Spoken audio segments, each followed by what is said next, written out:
ചെമ്പനീർ പൂവ് സീരിയലിന്റെ latest episode review ആണ് പറയുന്നത്. അങ്ങനെ ചന്ദ്രമതി ആ മുറിയിൽ നിന്നും ഓടി ഇറങ്ങി വരുന്നതും കണ്ടുകൊണ്ട് തന്നെ രവീന്ദ്രൻ ഒന്ന് പതറിപ്പോയി. അങ്ങനെ കണ്ണും തള്ളി വായക്കങ്ങനെ പൊളിച്ചു നിന്നിട്ട് ആ ഒരു വരവ് കണ്ടപ്പോൾ രവീന്ദ്രൻ ഒന്ന് പേടിച്ചു. എന്താ എന്താ ചന്ദ്രൻ നിനക്ക് പറ്റിയേ? അദ്ദേഹം ചോദിച്ചു. അന്നേരം ചന്ദ്രമതി കിതച്ചുകൊണ്ട് തന്നെ പറയുന്നുണ്ട്, രവിയേട്ട, ശ്രുതിയുടെ അച്ഛന്റെ ബാങ്ക് അക്കൗണ്ടിൽ എത്ര രൂപയുണ്ടെന്നറിയാമോ? രവീന്ദ്രൻ പുച്ഛത്തോടെ ഒന്ന് ചിരിച്ചു. എനിക്കെങ്ങനെ അറിയാനാ? ഞാനെന്താ അയാളുടെ അക്കൗണ്ട് നോക്കുന്ന ബാങ്ക് മാനേജറാണോ എന്ന് ചോദിക്കും. അന്നേരം ചന്ദ്രമതി വിടാൻ ഭാവമില്ല. ദേ 300 കോടി രൂപയുണ്ട് രവിയേട്ടാ, 300 കോടി. ഇത് കേട്ട് രവീന്ദ്രൻ അമ്പരന്നു. ചന്ദ്രേ, നീ വല്ല സ്വപ്നവും കണ്ടതാണോ? ചന്ദ്രമതി കട്ടായം പറഞ്ഞു. സ്വപ്നമൊന്നുമില്ല, ശ്രുതി തന്നെയാണ് ഈ ഒരു കാര്യം എന്നോട് പറഞ്ഞത്. രവീന്ദ്രൻ യാതൊരുവിധ മാറ്റവുമില്ലാതെ ചോദിച്ചു. ഹാ ശരി, അതിനെന്താ ഇപ്പോ? ചന്ദ്രമതിക്ക് ദേഷ്യം വന്നു. അതിനെന്താ, ആ പൈസയൊക്കെ നമ്മുടെ ശ്രുതിക്ക് കിട്ടാനുള്ളതല്ലേ? രവീന്ദ്രൻ അവളെ ഒന്ന് ഉപദേശിക്കാൻ നോക്കി. അത് അങ്ങേര് കഷ്ടപ്പെട്ടുണ്ടാക്കിയ കാശല്ലേ ചന്ദ്രേ, അയാൾക്ക് തന്നെയുള്ളതാണ് ആ കാശ്. പക്ഷേ ചന്ദ്രമതിയുടെ ഉള്ളിൽ കണക്ക് കൂട്ടലുകൾ തുടങ്ങിക്കഴിഞ്ഞിരുന്നു. അതെങ്ങനെയാ അയാളുടെ കാലശേഷം ആ പൈസയൊക്കെ ശ്രുതിയുടെ അക്കൗണ്ടിലേക്ക് വരും? അങ്ങനെ നമ്മുടെ ശ്രുതി കോടീശ്വരിയായും. അതൊക്കെ ഓർക്കുമ്പോൾ തന്നെ എനിക്ക് കോരി തരിക്കുന്നു രവിയേട്ടാ. രവീന്ദ്രൻ അല്പം ഗൗരവത്തിൽ തന്നെ പറഞ്ഞു. നമ്മൾ എന്തിനാ ചന്ദ്രേ അതൊക്കെ ആലോചിക്കുന്നത്? നമുക്ക് രാവിലെ 3 ഇഡ്ഡലിയൊക്കെ കഴിച്ച് ഉച്ചക്ക് കുറച്ച് ചോറും കഴിച്ച് രാത്രി 2 ചപ്പാത്തിയും, ഇത്രയും പോരെ? 300 കോടി ഉണ്ടെന്ന് പറഞ്ഞിട്ട് അതൊക്കെ പ്ലേറ്റിലേക്ക് തിന്നാനൊന്നും പറ്റില്ലല്ലോ. ചന്ദ്രമതിക്ക് അതൊക്കെ കേട്ടിട്ട്, ആ ഒരു പുച്ഛ വാക്ക് കേട്ടിട്ട് ഒട്ടും സഹിക്കാൻ പറ്റില്ല. നിങ്ങൾ എന്താ രവിയേട്ട ഇങ്ങനെയൊക്കെ ചെറുതായിട്ട് കാണുന്നത്? രവീന്ദ്രൻ തന്റെ നിലപാട് വ്യക്തമാക്കി. ചന്ദ്രേ, നിനക്ക് ഞാനൊരു ഉപദേശം തരാം. പണം എന്ന് പറയുന്നത് വെറും ഒരു സംഖ്യ മാത്രമാണ്. നീ പണത്തിന്റെ പുറകെയാണ് സന്തോഷം എന്ന് വിചാരിച്ചു പോയാൽ നിന്റെ ജീവിതം സന്തോഷമേ ഉണ്ടാവില്ല. നീ സ്വപ്നം കാണുന്നതൊക്കെ നിർത്തി യാഥാർത്ഥ്യത്തിലേക്ക് വന്ന് ജീവിക്കാൻ പഠിക്ക്. അദ്ദേഹം അവിടെ നിന്നും അത്രയും പറഞ്ഞ് ഇറങ്ങിപ്പോയി. ചന്ദ്രമതി തനിയെ നിന്നിങ്ങനെ പിറുപിറുത്തു. ഞാൻ എന്തെങ്കിലും സന്തോഷത്തോടെ ഇരിക്കുന്നത് ഇങ്ങേർക്ക് ഇഷ്ടമല്ല. ദൈവമേ, ഇത്രയും പെട്ടെന്ന് തന്നെ ശ്രുതിയുടെ അച്ഛനെ ജയിലിൽ നിന്നും പുറത്തിറക്കി തരണേ. എന്റെ ശ്രുതി കോടീശ്വരിയായിട്ട് എനിക്കൊന്ന് കണ്ടാ മതി. പിന്നീട് കാണിക്കുന്നത് ആന്റണിയുടെ ഓഫീസായിരിക്കും. ശ്രുതിയും മീരയും ആന്റണിയെ കാണാൻ അവിടെ ചെല്ലാണ്. അവരെ കണ്ടതോടുകൂടി തന്നെ ആന്റണി പെട്ടെന്ന് ചോദിച്ചു, ഹാ, വീഡിയോ കിട്ടിയോ? ഇങ്ങോട്ടേക്ക് എടുക്കും. ശ്രുതി പെട്ടെന്നിനെ തല താഴ്ത്തിക്കൊണ്ട് പറഞ്ഞു, ഇല്ല ആന്റണി, എനിക്ക് വീഡിയോ ഇതുവരെ എടുക്കാനൊന്നും പറ്റിയിട്ടില്ല. അത് കേട്ടപ്പോൾ ആന്റണിക്ക് ദേഷ്യം വന്നു. ഓ, നിങ്ങൾക്കൊരു വീട്ടിലുള്ള ഫോണിൽ നിന്നും ഒരു വീഡിയോ എടുക്കാൻ പറ്റിയിട്ടില്ല പോലും. ഓരോരുത്തരും പുറം നാട്ടിൽ ഇരുന്നൊക്കെ ഫോണുകൾ ഹാക്ക് ചെയ്യുന്നു. നിങ്ങൾക്ക് സ്വന്തം വീട്ടിലെ കാര്യം പോലും പറ്റുന്നില്ലല്ലോ. ആന്റണി അവളെ കളിയാക്കിക്കൊണ്ട് പറഞ്ഞു.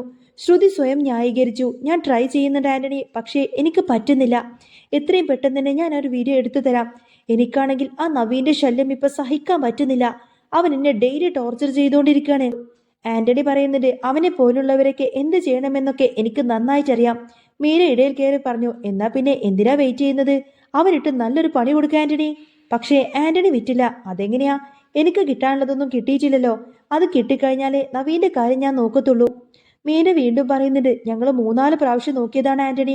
ഈ കർണന്റെ കയ്യിൽ നിന്നും കവചകുണ്ടലം എടുക്കുന്നതിലും പാടാണ് സച്ചിയുടെ കയ്യിൽ നിന്നും ആ ഒരു ഫോണിന് എടുത്തു കിട്ടാൻ വേണ്ടിയിട്ട്. ആന്റണി കടുപ്പിച്ച് തന്നെ പറഞ്ഞു, വീഡിയോ കിട്ടിയാലേ സഹായം ചെയ്യാൻ പറ്റൂ എന്ന്. അന്ന് ഞാൻ അവനെ പിടിച്ച് ജയിലിലിട്ടതൊക്കെ നിങ്ങൾ കണ്ടതല്ലേ? ശ്രുതി ആന്റണി ഒന്ന് സൂക്ഷിച്ചു നോക്കി. സച്ചി തന്നെയാണ് നവീനെ പിടിച്ച് പോലീസിൽ ഏൽപ്പിച്ചത് എന്ന സത്യം അവൾക്കറിയാലോ. എന്നിട്ടും ആന്റണി നുണ പറയുന്നത് കേട്ടുകൊണ്ട് തന്നെ അവളൊന്ന് ഞെട്ടി. മീര ചോദിക്കുന്നുണ്ട്, വേറൊരാൾ ചെയ്ത കാര്യത്തിന്റെ ക്രെഡിറ്റ് എടുക്കാൻ ആന്റണിക്ക് നാണമില്ലേ എന്ന്. അപ്പോഴേക്കും ആന്റണി ഒന്ന് പതറിപ്പോയി. നിങ്ങൾ എന്താ ഈ പറയുന്നത്? ശ്രുതി കൃത്യമായി തന്നെ മറുപടി കൊടുത്തു. ആന്റണി, നവീനെ പിടിച്ച് ജയിലിലാക്കിയത് ആന്റണി അല്ല, സച്ചിയാണെന്നുള്ള സത്യമെല്ലാം എനിക്ക് മനസ്സിലായി എന്ന് പറയും.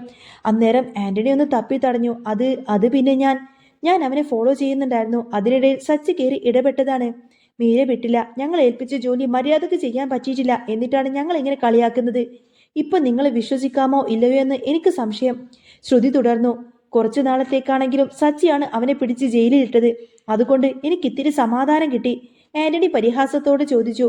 ശ്രുതിക്ക് പെട്ടെന്ന് അവനോടൊരു സ്നേഹമായോ? ശ്രുതി പറയുന്നുണ്ട്, അങ്ങനെയൊന്നുമില്ല. ഇനിയും നവീൻ അവന്റെ കയ്യിൽ പെട്ടുകഴിഞ്ഞാൽ എന്റെ കാര്യങ്ങളൊക്കെ അവതാളത്തിലാവും.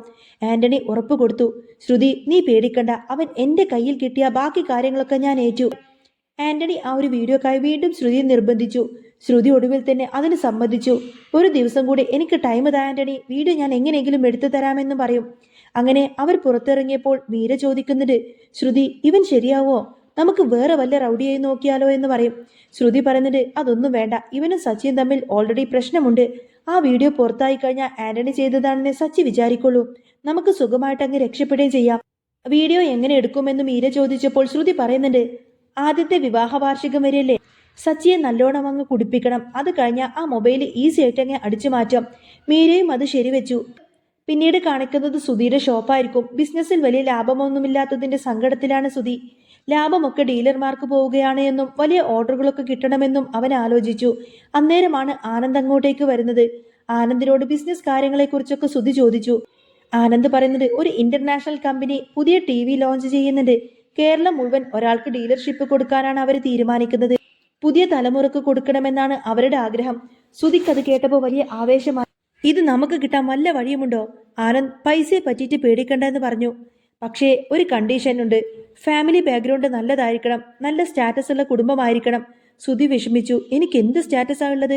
അച്ഛൻ ഡ്രൈവറാണ്, അനിയന്മാരും ഡ്രൈവറും ഷെഫുമൊക്കെയാണ്.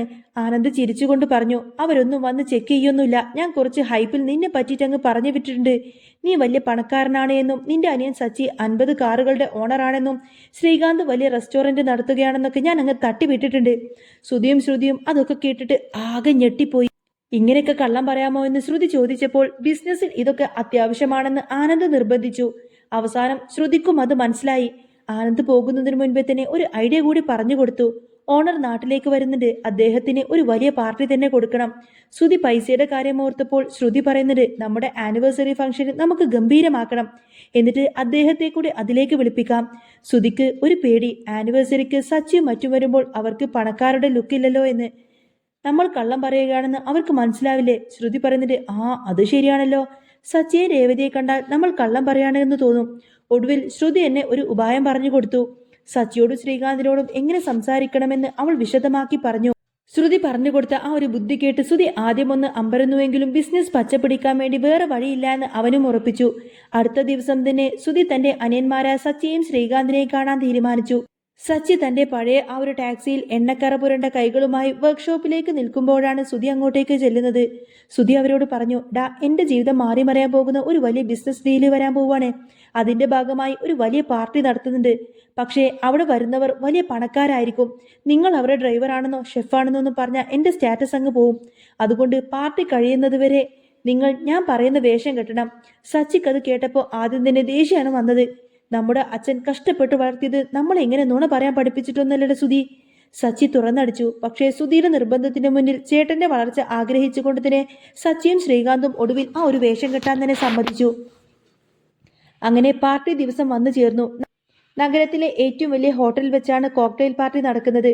ആനന്ദ് പറഞ്ഞതുപോലെ ആ വലിയ ഇന്റർനാഷണൽ കമ്പനിയുടെ ഓണർ മിസ്റ്റർ ബെന്ന അവിടെ എത്തി. സച്ചിയും ശ്രീകാന്തും വില കൂടിയ സ്യൂട്ടൊക്കെ ഇട്ടിട്ട് വിയർത്ത് വിറച്ച് അവിടെ നിൽക്കുന്നുണ്ടായിരുന്നു. സുധി അവരെ പരിചയപ്പെടുത്തി.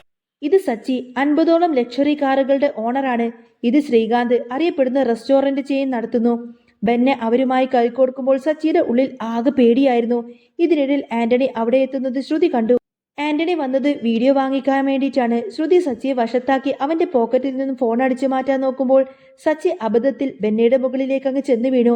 ആ ഇടിയിൽ സച്ചിയുടെ ഫോൺ അങ്ങ് താഴെ വീഴുകയും അതിന്റെ സ്ക്രീനിൽ സച്ചി തന്റെ വർക്ക്ഷോപ്പിലിരിക്കുന്ന ആ ഒരു ഫോട്ടോ തെളിയുകയും ചെയ്തു. ബെന്നെ എങ്ങാനും അത് ശ്രദ്ധിച്ചു എന്ന് ശ്രുതി ഭയപ്പെട്ടു നിൽക്കുമ്പോൾ പെട്ടെന്ന് അവിടെ നവീന്റെ സാന്നിധ്യമുണ്ടായി. എല്ലാം കൈവിട്ടു പോകുമെന്ന് തോന്നിയ നിമിഷം സച്ചി തനതായ ശൈലിയിൽ ബെന്നയോട് സംസാരിക്കാൻ തുടങ്ങി.